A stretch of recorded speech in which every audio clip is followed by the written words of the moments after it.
Welcome to the Awakening Compass, powered by Awakening Training Academy. This is where we turn inner clarity into outer impact with absolutely lovely champions. Today's guest began his journey in 2015 as a shy, introverted person where he was told by his boss, "Go work on your soft skills." A decade later, he stood in one of the World Championship of Public Speaking stages, the Toastmasters World Championship stage, as one of the top 8 finalists across 30,000 other competitors across 150 other countries. Ravi Uduwela. Hi, Inshaf. Pleasure to be here. But how are you doing actually? Absolutely great. How are you doing, Inshaf? Absolutely fine. See, I've seen you speak, I've seen you perform on stage, but I just want you to dive deep into the nitty-gritty of what really took you to that world stage. Let's dive deep into business itself. I don't want to go to the 2015.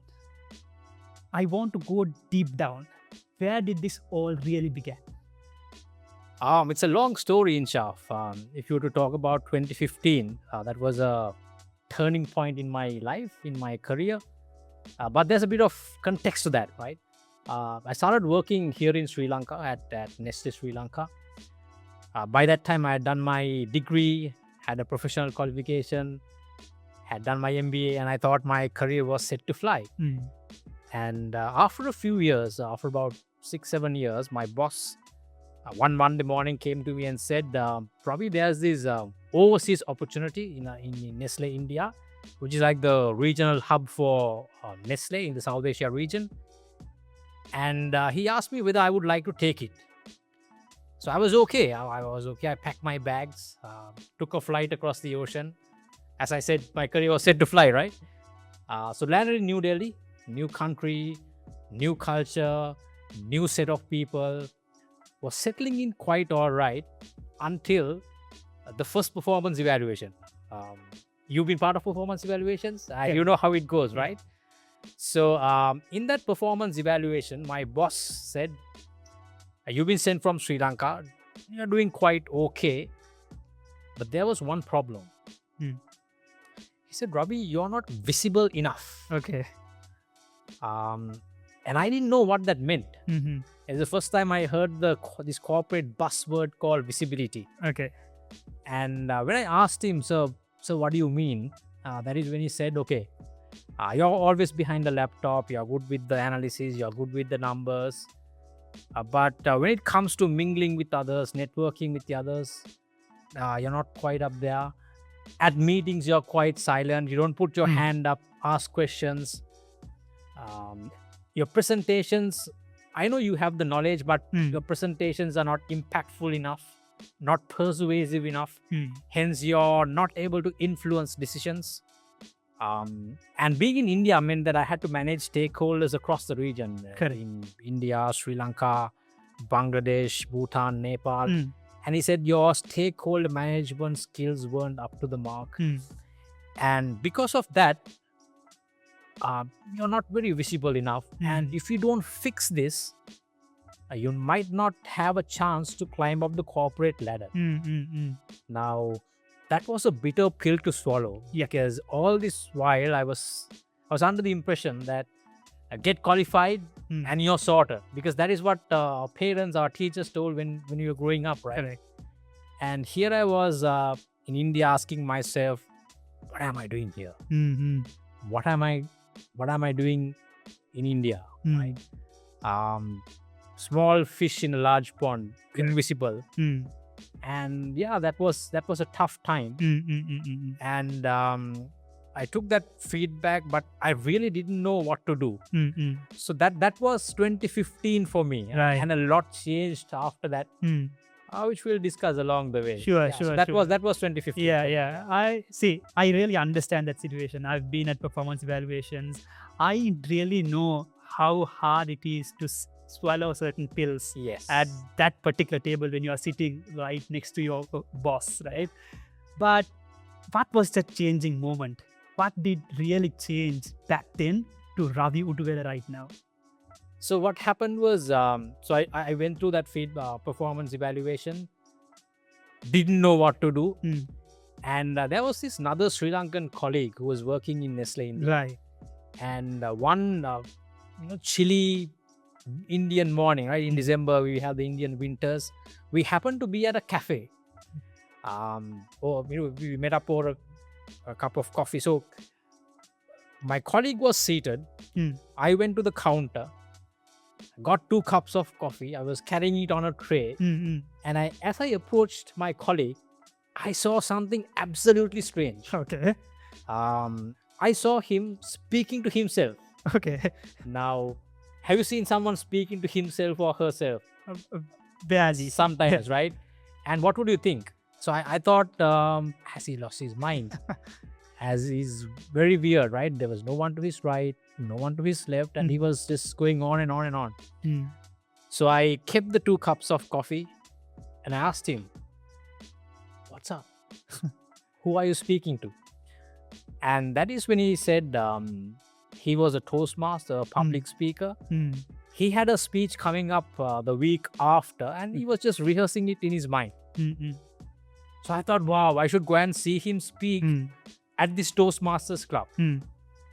So he took me to a place called Invictus Toastmasters Club in New Delhi. It was on the first floor of a public library. And as I walked through the door, I never knew it would open many other doors of opportunity in my life. Right. And that day I was seated at the back row. Okay. Because I was there just to listen, right? I was listening to him speak. So many youngsters speaking so elegantly. I was really enjoying the meeting until I was called in front. You being a Toastmaster, you know that we have this impromptu speak segment. And where you're called on stage and you're asked to do a speech for 1 to 2 minutes. Yeah. So I was called in front. I freaked out. And I was given this weird topic. You know what the topic, you would have heard this many times because I've told this many times in my speeches. The weird topic was be the rainbow in someone's cloud. So forget about rainbows and clouds. I saw stars that morning. I just blanked out. I just stood there for 2 minutes, went back, sat down, and I again asked myself, what am I doing here? And that is when my colleague told me something very important. He said, give it a try. First steps are always difficult. Don't just come here to listen to others speak. Okay. First steps are difficult, yeah, but you might be embarrassed, but get on stage. Because if you start speaking, if you start getting on stage, maybe this is the place that will help build your visibility. Right. That your boss is is talking about in office. Right. And I thought, wow, maybe he has a point. And just because Udita's, my colleagues' words were comforting, I came back week after week, and that is how I started off with public speaking. And started to learn how to stand in front of a crowd. Right. Started to know how to structure a speech, structure a presentation, how to use your body language, your hands, your eyes, your face, your movement, how to use your voice. I learned a lot. And after a few months, it didn't really matter whether it was 10 in the audience, 20, 50. There was something brewing inside. Right. That's something called self-confidence. Not something that you can see. Yeah. But it's something that you start to feel. Yeah. And when I started to feel that inside, the self-confidence, I took it back to work. Right. And all of a sudden at meetings, I was confident enough to put my hand up, share my thoughts, defend my points. My presentations became more impactful. Right. The qualifications, the paper qualifications had given the knowledge, but now I was able to share it in a more impactful way. Right. I was able to persuade people, influence decisions. Stakeholder management skills were far better. And yeah, so I was visible. Right. And for the first time in my life, I was visible in the office. Mm. And that happened to be the bedrock on which a lot of my career success thereafter was built on. Super fantastic. Sorry, long No, story. no worries at all. I mean, fabulous insights for me and for our audience to get engaged with. See, I want to drill deep there itself. See, not everyone will have an Udita in their own lives like Udita was for you. I have had friends who will raise both their hands for bungee jumping, which is like risking your life and holding onto a rope and jumping from a cliff. Right. I have had friends who would say hi to any worldly challenges, Right. life challenges. But when it comes to public speaking, they take a backseat. Now you've been there. What is that one thing that makes people so afraid to come in front and present themselves to speak to people? Yeah, as they say, public speaking or the fear of public speaking is called glossophobia. It's the number one fear, right? Probably the fear that I had when I started out was, what if I blank out just like my first day in front of an audience? Because when you're standing on stage or in front of a crowd, the spotlight is on you. Everyone's listening, everyone's watching. And what if I say something that's not apt, that's not appropriate, that doesn't make any sense? Or what if simply the words don't come out, just like what I had to go through in my first instance? So probably that's the fear that's keeping a lot of people out of it. But it's a fear worth conquering. Because as I found out, the art of communication is the language of leadership. Because in a corporate context, leaders, not only in corporates, right, whether you're in politics or elsewhere, leaders need to communicate. Because it's only through communication that you connect with people.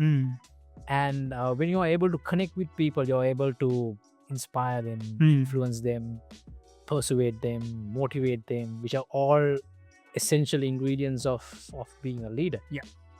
And maybe that's why they say the art of communication is the language of leadership. Fearful at to start with, but it's a fear that's worth conquering. Absolutely. I mean, see, now that you've told the foundation of what really got you here, and the foundation of public speaking, I want to talk about the craft itself, the public speaking essence of it. See, we know a lot of things play when it comes to public speaking. The body language, like you told, eye contact, the pauses. What do you feel like leaders of today's context, when it comes to public speaking, lack the most, and how can leaders really communicate messages effectively? Right. So there are certain aspects of public speaking that are very applicable in the corporate context. Maybe not everything, right? Okay, on a Toastmasters stage, we can be, because it's more on oratory. You can be loud, you can use all the vocal variations, your body language can be very extravagant. But in a corporate context, which is more formal, leaders should, they're not there to perform, right? But still, communication plays a big role. What I find that leaders can really work on is being able to communicate something with a lot of clarity, brevity, and simplicity. Because we live in a day and age, your audiences, your team members, or your management, the boards are not going to spend hours and hours listening to you. So how can you structure your content in a compelling way that your message comes out very clearly within a very short span of time? That's an art. That's an art I've learned in Toastmasters, because we do 7-minute speeches. Sometimes we tell our life stories in just 7 minutes. And and that is where you learn how to structure into 4 simple steps. You start with a hook, you amplify it, you tell what the impact of your conflict is, You get on to a turning point, a solution, and you tell the benefits of it. And that is the exact structure that leaders should also follow. Maybe you're launching a new product and you've got to persuade your investors or your board, CEOs, the management. How can you persuade within a short span of time? How can you influence decisions to clarity and simplicity? Do you have the clarity of thought before you have the clarity of speaking? So all these tips and techniques, which I wouldn't go into detail, really help you craft messages that are really compelling to your teams and your management. So those are little things that you can also, in terms of body language. Now, I said it might not be as important, but still your executive presence comes through your body language, right? Sometimes when you get in front of the boardroom, even before you speak a single word, it's the presence that you carry to the front of the room. Right. And that is the first impression that you create even before you speak your first word. Right. So do you have the right posture, the right hand gesture? What does this mean? What does this mean? What does this mean? Right? So all those add up. Do you have the right volume, the rate, the pitch, the tone, the quality of your voice? All these really matter. All these bits and pieces really make the communication much stronger and compelling. Ravi, let's move a little deeper. How has public speaking really influenced in terms of a corporate context put together? Right, interesting. It has helped me a lot, like I answered a bit before, right, on why visibility is important. So in a corporate context, what we learn in public speaking is very important, because just imagine you presenting to the board of directors in a boardroom. You are the presenter. A lot of senior people are around the table looking at you. The spotlight is on you. And even before you speak your first word, the moment your name is called up or the moment you're introduced, the first impression that you give is your body language, the executive presence that you have, right? The moment you stand up and start to speak, your posture is your first impression. Now, let's imagine, I've been through this, right? Imagine you go in front of a board, you have a super presentation that you prepared for the last week. You go in front, but you're a bit nervous, your hands are shaking, you put your hands inside the pocket. These are things that have happened in my life. You put your hands inside your pocket, the shoulders slouch a little bit. All of a sudden, your confidence is gone, even before you speak your first word. Right? So in Toastmasters, you learn how to manage those butterflies in your tummy, right? Have open hand gestures, either this way, or you can have this for conviction, this for connection. How to still stand straight, a confident posture to give that great first impression. So all this comes before even the first slide is on, right? To have that positive entrance to an audience in front of the directors, right? So that's a bit of how you enter, and how you structure is very important. You might have a superb project proposal, but I've learned the art of putting it in a compelling way, because in Toastmasters we learn these techniques, right? This storytelling, and that is the same technique that you apply for business storytelling. Sometimes at Toastmaster you do a 7-minute speech and you tell your life story in 7 minutes. Do a simple story arc, and that's the story arc that you find in most business storytelling as well. You say, you think you want to get a project proposal passed out, right? You start with the problem statement, go to the impact of it, solution, benefits. That's what we do in persuasive storytelling, which can be brought into boardroom presentations as well. I've used that technique, and it really helps you communicate ideas with a lot of simplicity, with a lot of clarity, and with a lot of brevity. Because in this day and age, Inshaf, you would know, people don't have a lot of time for you. Yeah. Right?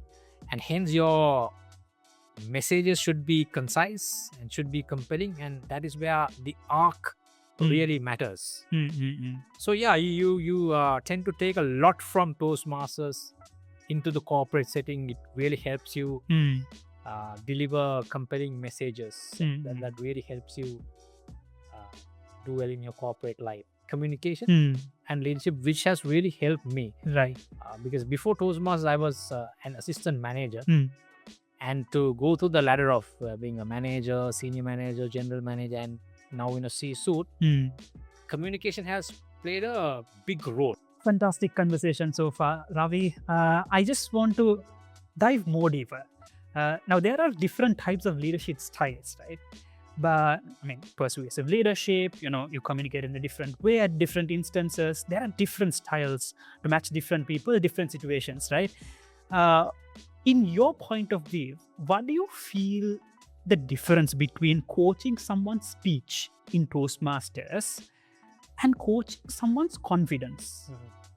I would say coaching a script is far easier than coaching confidence, because confidence is a journey.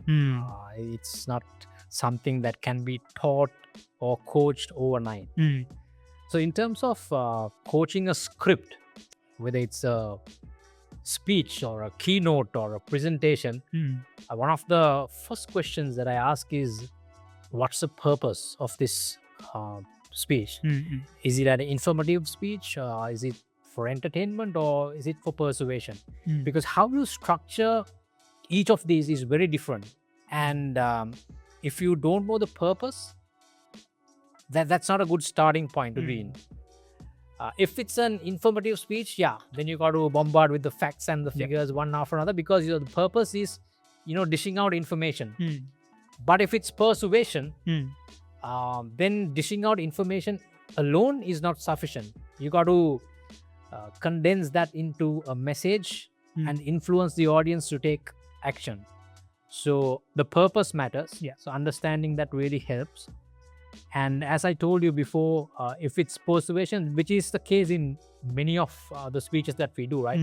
No one's here to just listen to information. They're here to take something out of it. You can follow those 4 steps that I shared a bit earlier. Start off with a hook, which is generally a conflict, but it's a problem that you're trying to solve at work, or a problem that you want to talk about at a Toastmasters speech.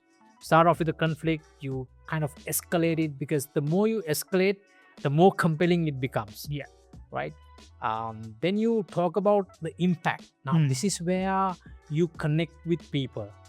People might not understand your problem, but the impact, the emotion behind this is something universal.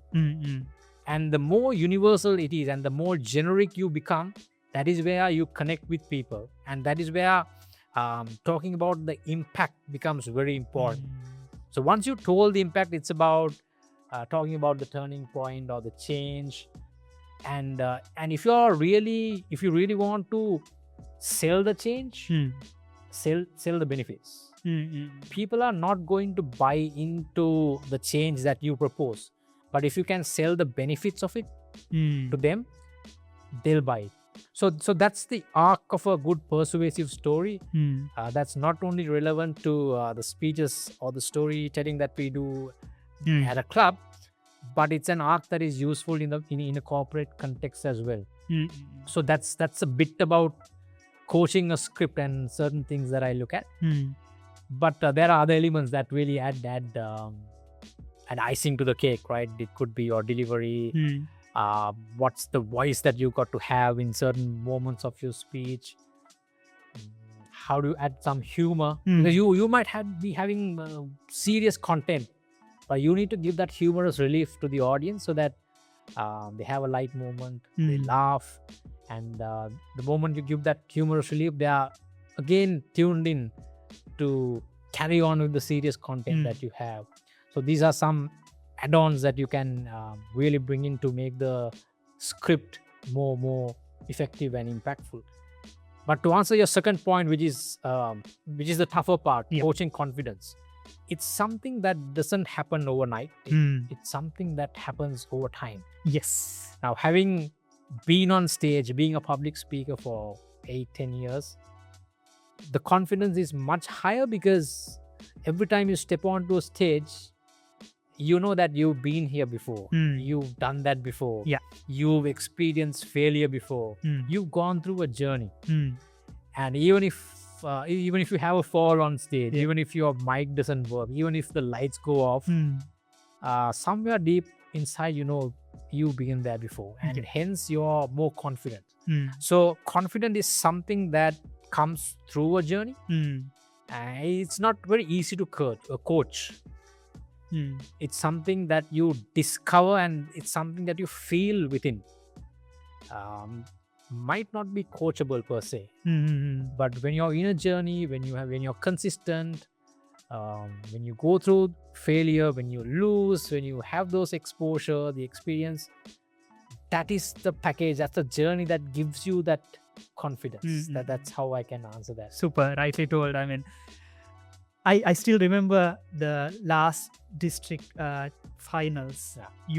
When you were stepping on stage, you had a fall. Yes. And I really loved the way how you backed yourself and went up there on stage as if nothing happened. You just gave your best. I think that is also part of what Toastmasters really gives you.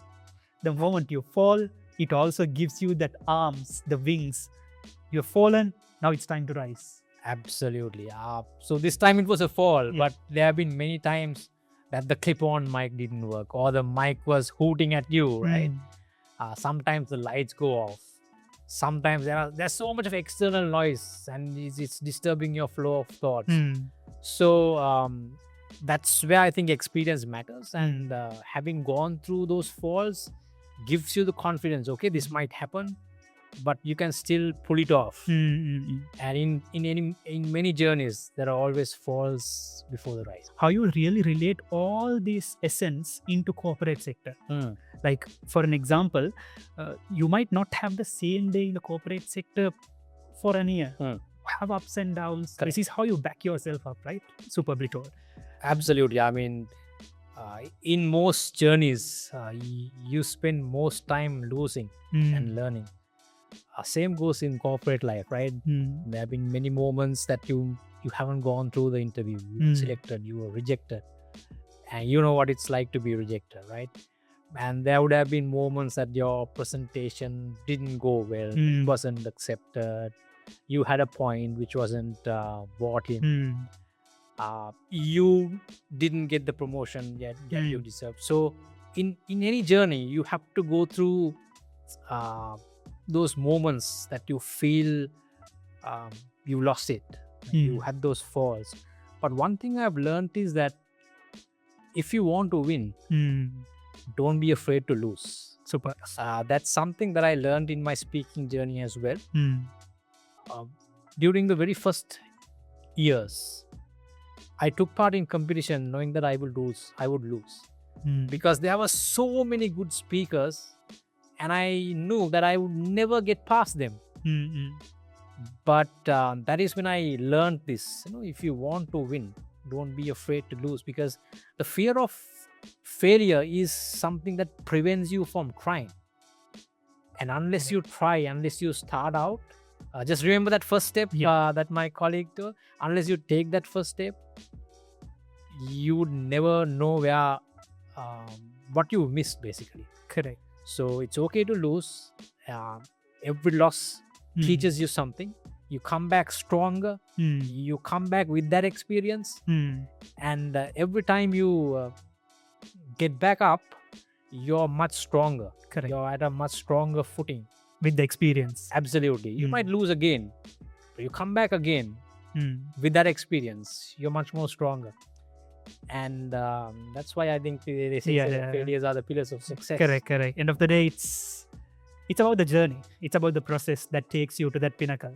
Yes. And see, you have been having a great run at the World Championships, a distinguished Toastmasters title, being the Chief Strategy Officer, a C-suite position at one of the largest conglomerates.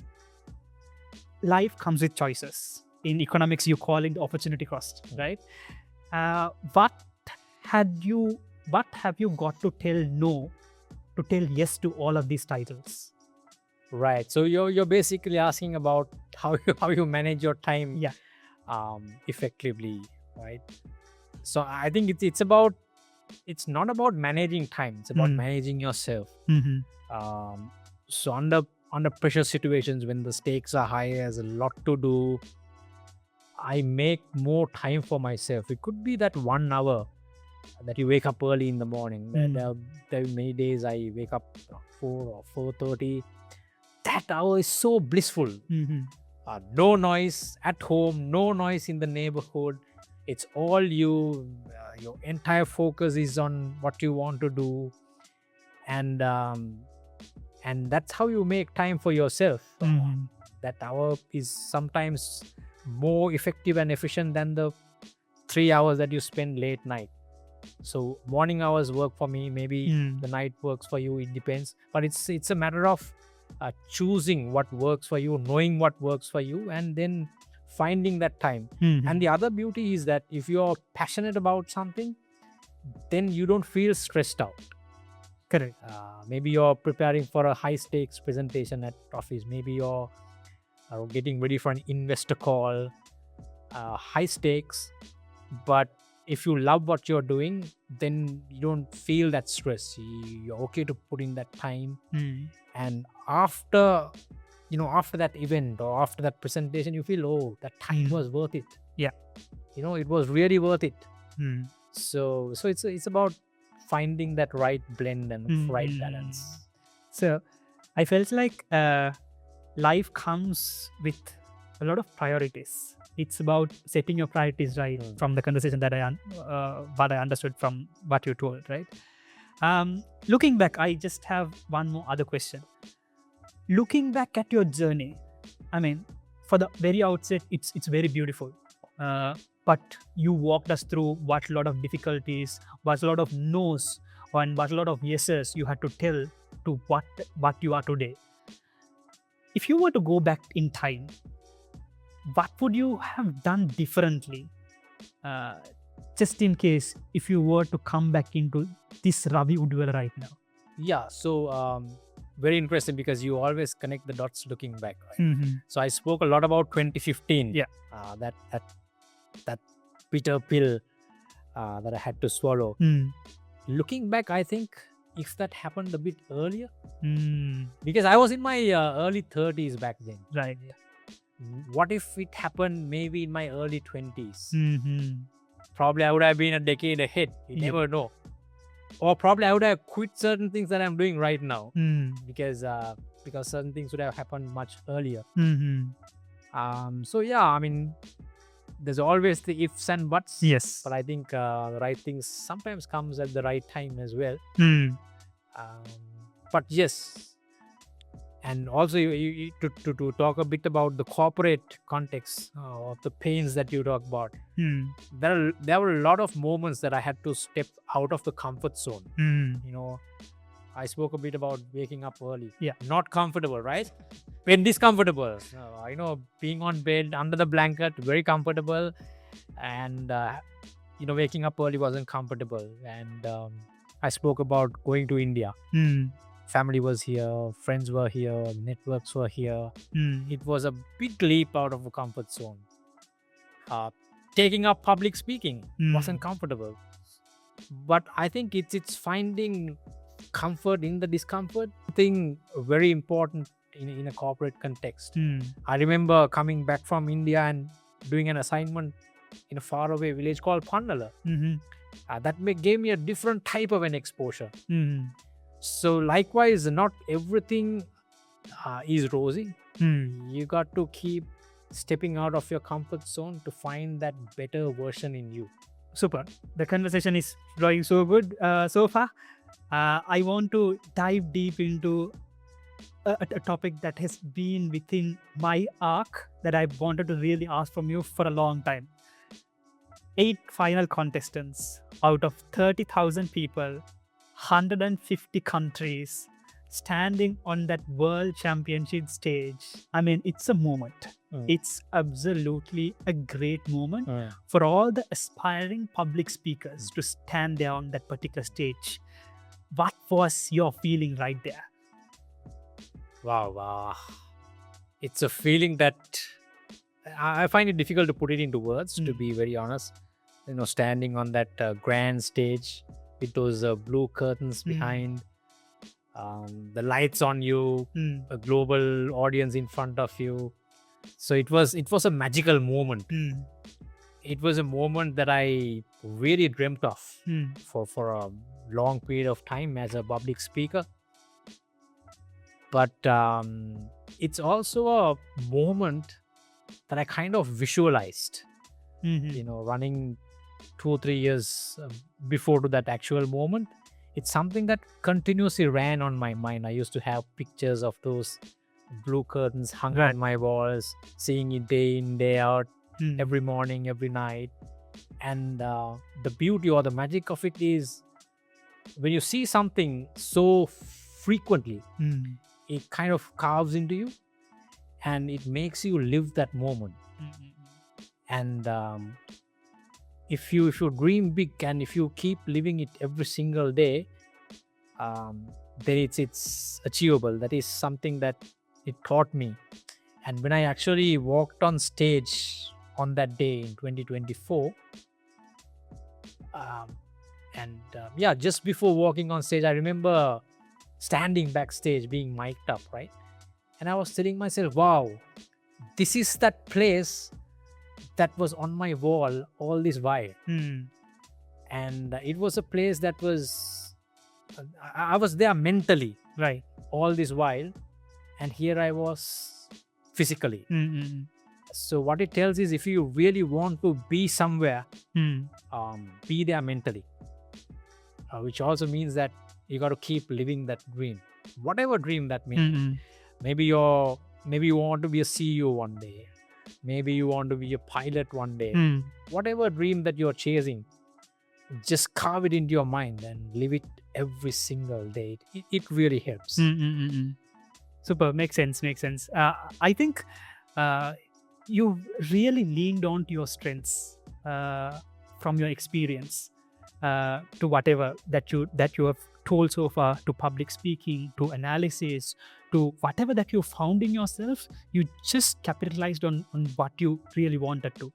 But is there something that you really found out as a strength along your journey, but you really did not want to take it for a particular reason? I can't think of anything that I've left out in my journey, because both in my public speaking journey as well as my professional journey, I think I've played to my strengths. I've identified my strength, and I've kind of made effort to build on those strengths. Because something that I've learned from one of my lecturers back in the day was, most people don't spend enough time on their strengths. Right.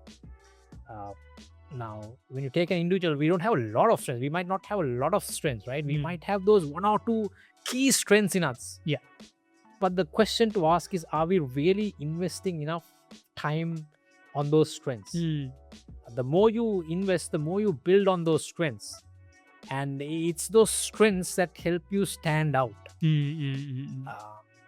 Because sometimes those strengths are unique to you. Because all of us have some unique strengths in us, right? It's just that sometimes we don't know what those strengths are. But sometimes we know those strengths, but we don't invest enough time. So I think in life, it's worthwhile identifying your unique strength and investing a lot of time on it, because those are the strengths that help you stand out in a crowd. Right. Getting back to that visibility, right? Yeah. Those are the strengths that might give you that visibility, because it's a big world, it's a loud world, it's a noisy world, crowded world. And for you to stand out, stand up, you might have to work on your strength. So I would say I've worked on it. I don't think I've left anything behind the job. Ravi, it's been a lovely conversation so far. For anyone who is watching this, throughout your beautiful journey that you've been so far, what is that one beautiful message that you want all of us to carry back home today? So from my journey, I would say your beginnings don't define you. Mm. I say this for a couple of reasons. Now, we started off with 2015, but if I were to take you back to my childhood, I'll just quote one example, right? When I was 14 years old, I remember being at a musical show, 1996, when Sri Lanka had won the World Cup. Jayasuri was the chief guest. Right. There was a raffle draw. When the winner was called out, it was my number. Right. But you know what? I didn't have the confidence to walk on stage to collect the prize. So I was very shy, absolutely zero self-confidence. But you can work through, we can work through. So I don't have the time to tell the entire story. So I got into a bit of drama.